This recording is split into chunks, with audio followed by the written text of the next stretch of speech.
I think we have to go back to, I know we talked the last time we spoke about these JG Pajot rumors and the Boston Bruins being involved, but there was an article that came out today from RG Media that went even deeper in it, talking about a Bruins and Islanders trade that's not just JG Pajot related, but the Islanders trying to acquire the 7th overall pick. Yeah, because they want James Higgins, which let's friggin' go, like right in the vein. Like they want James Higgins on top of getting Matthew Schaefer, we assume. And Cal Clutterbuck kind of hinted at that. Shout out, I think it was Matty D. Yeah, it was in the Discord.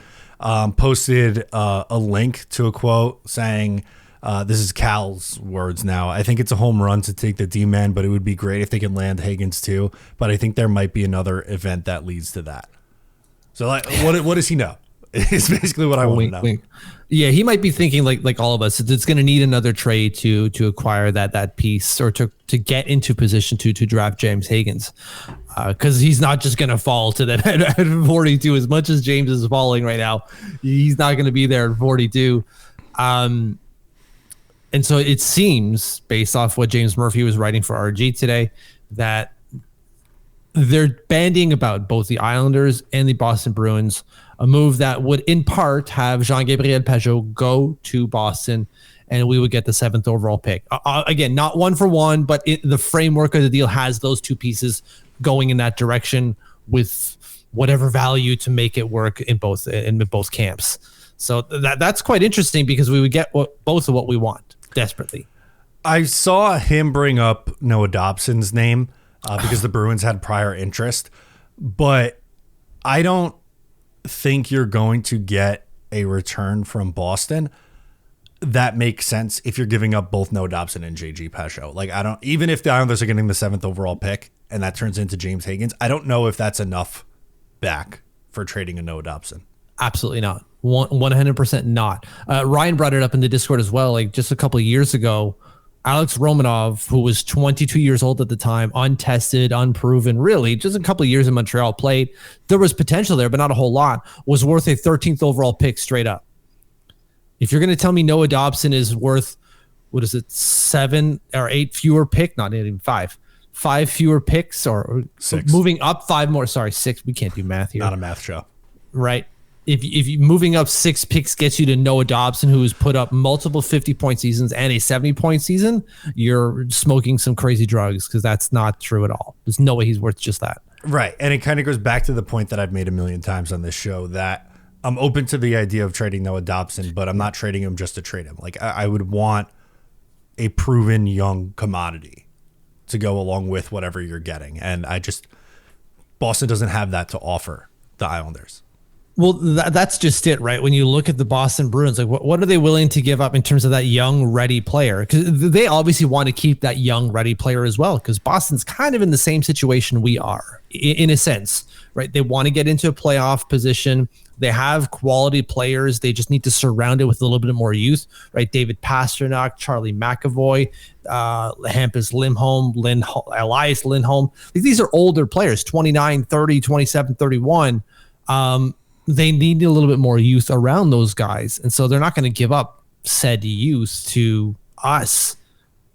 And why would we want said youth? Because again, we're going to get into a package of we're giving up a very valuable Noah Dobson to get what back? A bunch of pieces? We don't need a bunch of pieces. Yeah, like Morgan Geekie.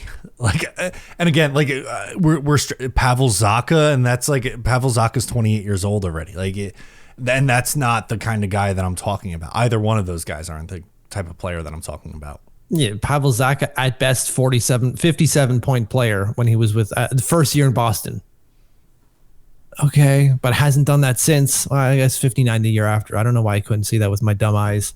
So he's a 60 point player at best. But you're right, 27 years old. 28, sorry. It doesn't strike me that they have anything where we're going, we really want that. Like Fabian Lysell looks like a decent player, but 22 years old. So like he hasn't really jumped into the NHL full time for a reason then. And he's not really destroying the AHL. Sure, he had nearly a point per game season 2 years ago, But last year, 34 points in 52 games. It's not really a good year. No, and he had 3 points in 12 with Boston this year. So it's not like he came in a small sample size and lit the world on fire. It was like, he's okay. Exactly. Right. So maybe there's a framework here. A third team gets involved type of thing where then we start seeing the machinations of this grow. But as it stands right now, it's got to be like Jean-Gabriel Pageau going, and then we fill that out with picks and prospects, which I'm not even sure Boston wants, right? No, I don't know if they do. So like, I just don't see this going anywhere. I would love to, obviously. I that 7th overall pick makes sense to pick up James Higgins probably. That would be great. And we get to move off of Jean-Gabriel Pageau's contract, not the player, but the contract. So that seems like 2 birds, 1 stone, but it seems too good to be true.